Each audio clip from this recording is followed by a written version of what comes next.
kalbėjęs konferencijose apie tai, kad Lietuva labai sunkiai sugeba priimti strateginius sprendimus.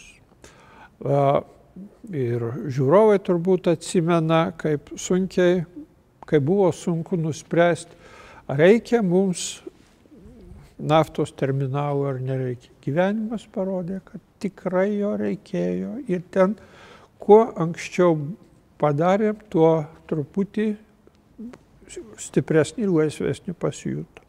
Lygiai taip pat dabar su giliavandenių uostu. Jeigu mes norim ateityje pasaulyje išlikti veikiančią valstybę ir veikiančią visuomenę, mes turim turėti giliavandenį uostą.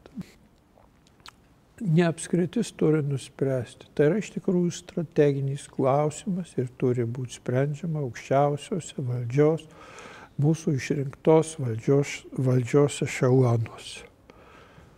Jeigu reikia blogo pavyzdžio apie tai, kaip strateginiai sprendimai priimami blogai, tai Leo LT yra parodymas, kad mes nelabai sugebam. Tai ir giliavandenio uosto problema negali būti pavesta apskričiai. Tai yra visos valstybės dalykas. Ar mes šiandien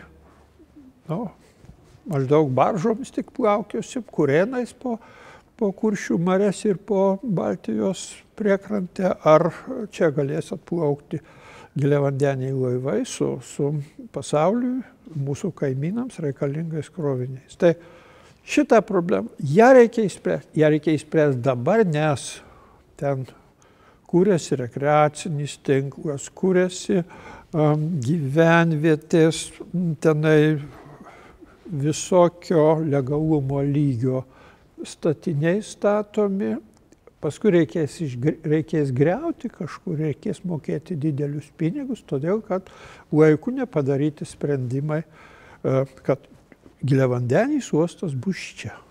Tai šitokia yra situacija. tą sprendimą turi padaryti aukščiausia mūsų valdžios lygiai, žinoma, telkdamiesi ekspertus, jeigu nacionalinius ekspertus, galima tarptautinius ekspertus pasitelkti, pagaliau yra darbų padaryta, jau ir dabar užsakyta, japonų yra vertinimai padaryti. Ir kuo vėliau darysim tuos sprendimus, tuo viskas kainuos brangiau.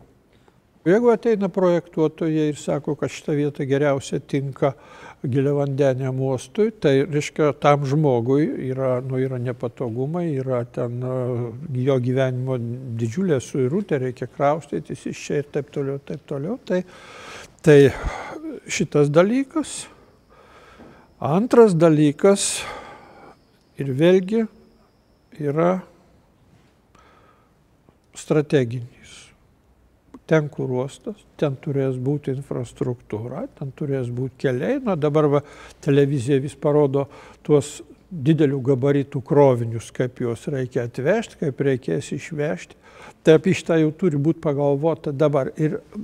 O mes turim 90 km pajūrio ruožą, iš jų sausumoje čia apie Klaipėdą, tai irgi yra ne 50 km nėra.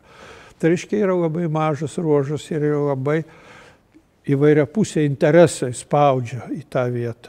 Vieni nori karkliai namus statyti, kiti nori kelią tiesti, treti dar ką nors daryti. Bet strateginį sprendimą reikia priimti.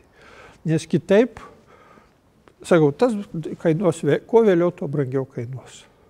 Kitas dalykas yra gamtosauginiai apribojimai, kurie yra taip pat nelengvi ir ten sprendimui reikia, tai nėra taip, kad kur norėsiu, ten padarysiu. Nėra šitaip, reikia parinkti tokią vietą, kur įtaka aplinkai būtų mažiausia, kur teršimas, pavyzdžiui, būtų teršimo neigiamo poveikio, nesijaustų Baltijos jūrai. Tai čia reikia padirbėti. Bet tą reikia daryti. Kitaip visi tie kroviniai, visos tos pajamos nuplauks į kitas vietas. Paprasčiausiai. Žinoma, galima sakyti, gerai, kai galbūt Ventspilis labai tada gerai gyventų. Ar Karaliaučiaus krašte kas nors tenai vietoj karinių objektų kada nors atsirastų giliavandenis uostas. Čia yra milžiniška konkurencija. Lygiai kaip mes čia trypiam su atominė elektrinė, tai Karaliaučiaus krašte Rusija statys, čia netoli Vilniaus Baltarusija statys.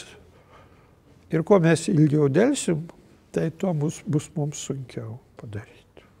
Taip yra.